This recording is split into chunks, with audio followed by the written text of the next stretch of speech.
Prahlada was the young son of Hiranyakashipu, an asura who had tried killing him because he was devoted to Bhagavan Narayana. Hiranyakashipu decided that he would kill his son with his own hands. All the love he had for his son had vanished long ago. The fact that Prahlada was a staunch bhakta of Narayana was enough for him. The king made up his mind to put the boy to death.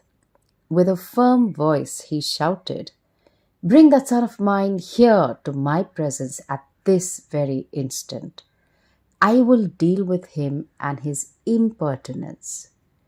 Hiranyakashipu sent for his son, and Prahlada came and stood in front of him with folded palms after touching his feet. Hiranyakashipu spoke harshly to his son. He said, "You are a stupid fool. You are the son of a great king like me, and you talk highly of a mere deva who has no courage to meet me in fight. I have put up with you and your disobedience all these days, but I now realize that you have become a menace. You will be the ruin of the entire family. You do not respect me nor my words, and I have reached the limits of my patience. Today, I am going to dispatch you to the abode of Yama. Prepare yourself." The child stood calm and unruffled, as though the words of censure were addressed to someone else. And his imperturbable expression incensed Hiranyakashipu more. He furiously said to Prahlada, who was standing before him in the same respectful stance, "I have had enough of your hypocrisy and this assumption of a false respect for me. You have been harassing me enough with praises of my enemy. How dare you continue to do what you have been forbidden to do? How could you pluck up enough courage to mention his name in my kingdom? I have decided to kill you." Prahlada's eyes met those of his father. His were calm, while the father's were red and burning. There was a look of pity and sadness in the eyes of Prahlada. He said, "My father, you think that I am a bad son, but the truth is I am not. I only want to help you. Even now, if you listen to me, you will be saved. Lord Narayana is the most powerful of all the gods. He is greater than all the devas, greater than Brahma, the creator, greater than all the powers which are considered great. He is that which illumines the senses, the mind and the intellect. The world is created by him, sustained by him, and resolved in him. Please accept that he is more powerful than you. Lord Narayana is not your enemy. It is your own mind which is your enemy. It runs riot in wrong paths. Your mind is the enemy which has to be subdued, and not Narayana. There is no greater enemy than a mind uncontrolled, unsubdued. Please subdue your mind. Infuse equanimity into your mind. Let your mind be rid of raga-dvesha, cravings and aversions. That is the only worship dear to the Lord. You say you have conquered the 10 quarters. How untrue! You have yet to conquer the 6 dreaded enemies which are inside you: kama, binding desire; krodha, anger; lobha, greed; moha, confusion; mada, intoxication; and matsarya, jealousy. When a man has conquered these enemies, when he has mastered his mind, when he has brought his senses under control, and when he is wise enough to know that the same Atma is lodged in the hearts of all, can he have an enemy? You are your own enemy, my father. Please conquer yourself." Hiranyakashipu was furious.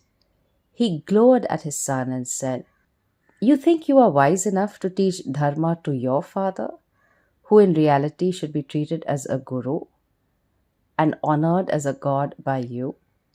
But all that is besides the point. You say that there is a Lord who is greater than me. Tell me who he is and where he is." Prahlada replies, "He is Narayana, my father, and he is everywhere." He looked unafraid, and there was no trace of fear in his voice or in his attitude. He stood calmly. Hiranyakashipu could also detect the respect with which his son spoke to him. Only, instead of pleasing him, it infuriated him, since Prahlada's words were not pleasing to his ears.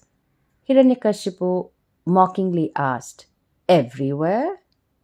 His red eyes came to rest on a huge pillar in the council hall. He sneered at Prahlada and said, "Is he then inside the pillar?"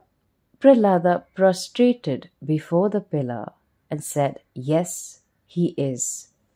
I can see him there inside the pillar." Hiranyakashipu looked around the pillar, he looked up and down, and he could find nothing. He said, "I'm now going to kill you. Let the Lord you speak of, your Narayana, come out of the pillar and rescue you from death at my hands." With a loud cry, Hiranyakashipu jumped down from his seat with a drawn sword in his hand. With his strong and powerful fist, he hit the pillar. A terrible noise was heard. It was like the clap of thunder. The entire world trembled in fear on hearing the noise, but Hiranyakashipu was not afraid. He kept on staring at the pillar. Even as he was looking, the pillar split in two, and out of it emerged Lord Narayana. The Lord had assumed a terrible form. Glowing like molten gold, he stood there. His eyes, which were flecked with gold, looked at Hiranyakashipu, and they were glaring out of the face of a lion. An immense tongue, red like blood, was lashing in the huge mouth, which was like a cavern. The tongue looked like a sword dipped in blood. The lion had an immense mane. Its chest was immense too, and the waist was slender. Waist downwards, however, it was the form of a man, a human being. Everyone who saw it was struck with terror. But not Hiranyakashipu. He stood staring at it and thinking to himself, "What a strange looking thing this is. It's neither a man, nor is it an animal." Suddenly his mind went back several years. He was standing on the slope of the Mandara mountain, and Brahma was before him. He remembered the boon he had asked for, the boon of immortality, and he remembered Brahma saying that he was unable to do so. He had then said, "Grant me a boon that none of the things created by you should be able to kill me." Hiranyakashipu came back with a start to the present. This was definitely not a thing created by Brahma. Could it be possible that this was his death? Hiranyakashipu shrugged the thought away, and with his weapon upraised, he rushed towards the Lord. For a moment he could not be seen because of the glow emanating from Narasimha. Hiranya hit the Lord with his mace. The Lord lifted him bodily like Garuda would a snake. Hiranyakashipu wriggled out of his grasp, and again he attacked Narasimha with his mace. The Lord caught him in his mighty arms, carrying him to the floor of the hall. Narasimha paused at the threshold. He placed the Asura on his lap after sitting on the threshold. Hiranyakashipu looked helplessly around. The sky was deepening into darkness. It was neither day nor night. He smiled to himself and realized that this was his end. It was neither day nor night. He was on the threshold of the hall, which was neither inside the house nor outside it. He was caught in the arms of this beast, which was not a beast, and a man who was not a man. He had placed him on his own lap. That was again one of the boons he had asked for. He should die neither in the sky nor on the earth. With a strange clarity, all his words came back to him like a landscape is reflected in a drop of dew. And yet, he was not afraid. He tried to fight again, but the grip of his enemy was too strong. He turned his eyes on his son, as if to say, perhaps what you had said is right. There seems to be someone stronger and more powerful than me. Placing Hiranyakashipu on his lap, Narasimha tore his entrails out with his nails and his teeth. The sight was dreadful. Part of Hiranyakashipu's boon was that he would not be destroyed by any weapon. Narasimha plucked the entrails out and placing them around his neck like a garland, he looked fiercely around. The world suffered agony as a result of his wrath. The sea was shaken into mighty waves, and the earth trembled in fear. The sky and the heavens lost their glow because Narasimha's luster had swallowed all other light. The clouds were scattered here and there, and the planets were all suffering under an eclipse. The oceans were heaving as though there was an upheaval in the netherworld. The elephants guarding the quarters were frightened because of the roar of the lion god. The earth was quaking since she could not bear under his powerful stride. The Lord walked with his dead victim and sat on the throne. No one dared to go near him. No one dared accost his angry form, not the Devas, nor Brahma, nor his consort Lakshmi. Standing far away from him, Brahma spoke words of praise. The Devas and Brahma, along with Mahadeva, said, "Strange indeed are the ways of the Lord. You are the motivating force in everything that happens. You are the one who originally caused anger in the minds of the Sanaka brothers. It was you who caused your bhaktas, Jaya and Vijaya, to be hurled into the world of papa and suffering. You are the one who made me deluded enough to grant all the boons which Hiranyakashipu asked for. And in the house of this Asura was born the greatest of your bhaktas, devotees, and that too was because you wanted it. You made the father try to kill the son, and finally, to protect your bhakta, you have taken upon yourself this task of destroying the wicked Asura. Who can gauge the purpose behind your actions? We salute you in all humility." Narasimha was anger personified.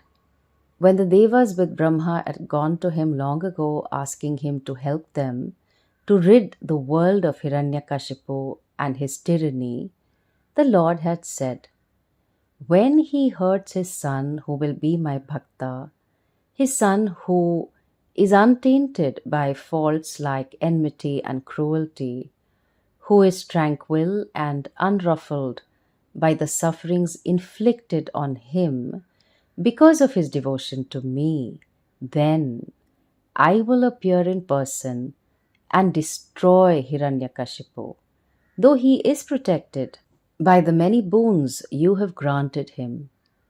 It was the Lord's anger against a man who had dared to offend his bhakta, which had taken the form of Narasimha. Long after the killing of Hiranyakashipu, his anger had not abated. The Devas, led by Brahma, were not able to approach him, so terrible was his appearance. Standing at a distance, they spoke words in praise of the Lord. Then they went to Lakshmi, the goddess, and said, "Mother, only you can appease your Lord and his anger. The earth and the skies are suffering as a result of his coming. The clouds are scattered far and wide by just the shake of his mane. The planets in the skies are not glowing because they are eclipsed by his glory. The oceans are suffering great upheaval because the waves are being tossed about by his breath. The elephants, which are bearing the earth in 8 quarters, are all trembling since they think that thunder and lightning are striking them down, and the earth as a result is trembling, not being able to bear the hot breath of the Lord. The heavens are receding far away. The mountains are threatening to move since the earth is trembling. Unless the Lord is appeased, the world will come to an end, and so will the heavens." Lakshmi took one look at her Lord, and her face went pale with fright, and she said, "I do not have the courage to approach him when he is in this mood. I have never seen him like this, and I am afraid." Narasimha was seated on the throne of Hiranyakashipu, and praises were reaching him from a distance. Brahma then went to Prahlada and said, "Child, the Lord took this form and killed your father because of the affection he has for you, his dear Bhakta. It is up to you to appease his anger. None of us can approach him. Only you can save the world from his wrath." Without speaking a word, with his eyes streaming with tears of joy at seeing his beloved Lord, the young child went near Narasimha and fell at his feet, washing them with his tears. The Lord looked at Prahlada, and his glance rested tenderly on him. He placed his hand on the head of the child. After raising him up, Prahlada felt a thrill running through his entire body at the touch of Lord Narayana's hands. His papas were all gone, and at that moment was revealed to him the truth about Brahman, the limitless being. Prahlada's eyes were closed. His palms were folded together like a lotus bud, and his eyes were raining tears incessantly. He stood like a tree, and his voice was choked with sobs as he began to praise the Lord and his glory in his childish treble. "My Lord, you are inaccessible to Brahma and the Devas, to the rishis who sit in meditation for centuries, to wise people whose words flow like water, and who are very great and good men. However, all these are unable to have a glimpse of your form, and yet this low asura that I am, how could I have been blessed by the sight of you? In your infinite love for me, you have shown yourself to me. I am the most fortunate of all beings. They say that 12 qualities are dear to you: birth in a noble family, wealth, beauty of form, tapas, religious austerities, scholarship, skill in work, glory, fame, strength, courage, effort, and intelligence. What is greater than all these is said to be Ashtanga Yoga, which is supposed to lead straight to you. But you have shown me and the world that bhakti, mere love for you, is enough. And in fact, all these other things stand in the way of reaching you, perhaps. Even Ashtanga Yoga can be inferior to bhakti. I am sure of it. Or else, How could a mere animal, an elephant, get your mercy? The Lord I know is pleased only with bhakti. If a man has a beautiful body or a handsome partner or wealth as great as Mountain Meru or great mastery over the use of words, and if he has no devotion for the Lord, then what is the use of all these things which he possesses? Bhakti, and nothing else pleases you. Lord Narayana, all these gods who have assembled here are your devotees, and they are all dear to you. We asuras worship you, but the devotion of the devas is superior to ours. Even they are frightened of you. Your avatara should bless the world. It is for the sake of increasing the glory of the world and to make everyone happy that you have taken this form. Please shed this anger, my lord. The asura who angered you is dead, and I am asking you to give up this anger for the sake of others. I am not frightened of you, nor your anger, nor your form, but I am afraid of only one thing, this dreadful ocean of samsara.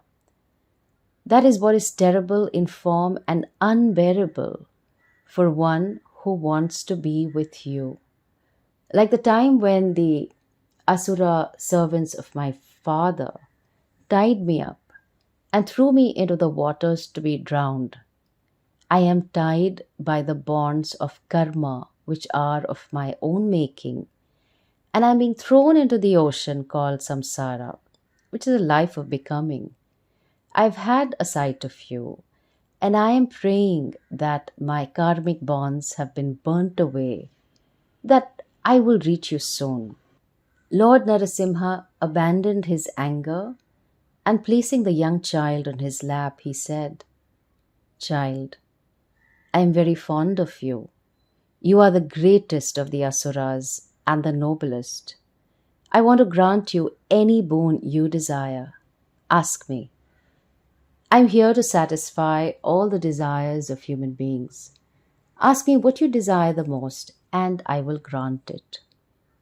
The Lord was trying to tempt the child with the things of the world, but Prahlada was not affected by the offer of the boon.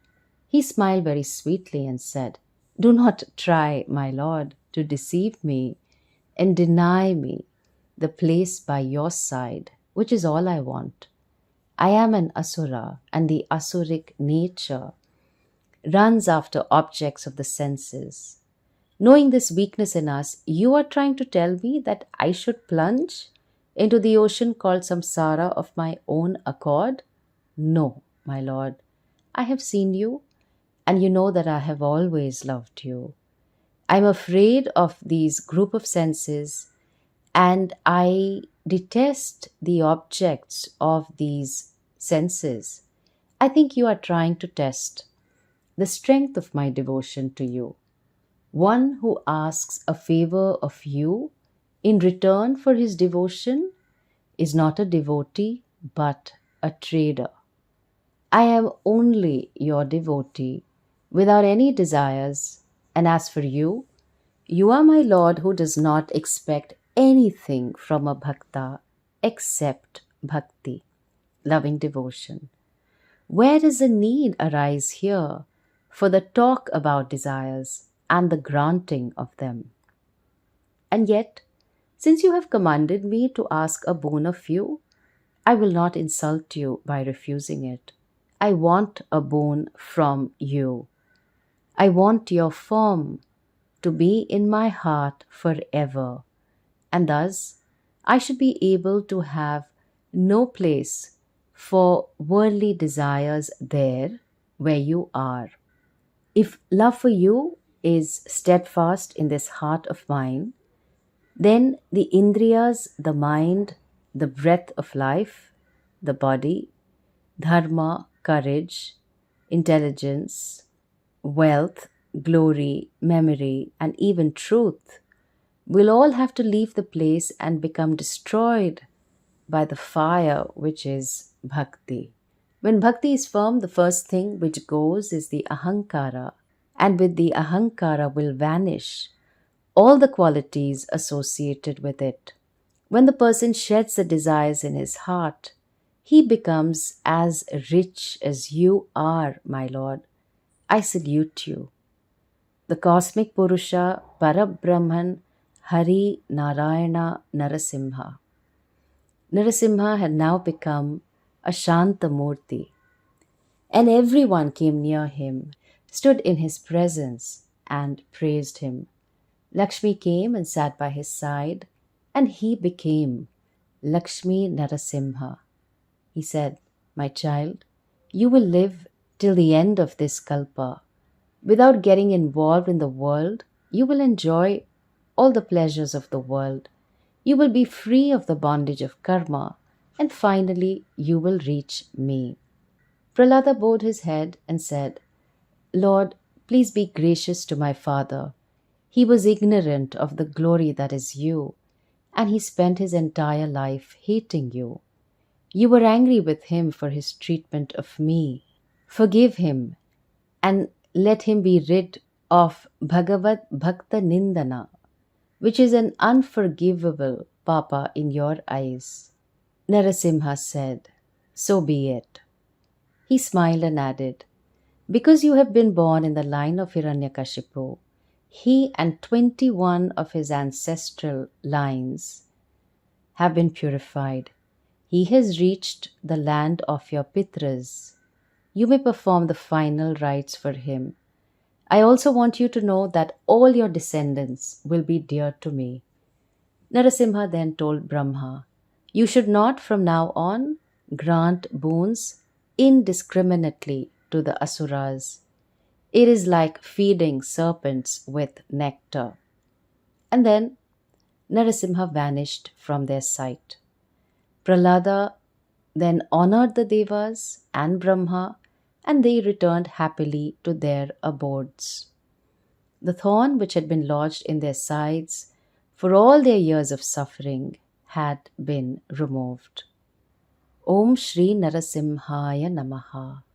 In the 10th chapter of the Bhagavad Gita called Vibhuti Yoga, Bhagavan speaks of his own glories and shares a sampling of his extraordinary manifestations.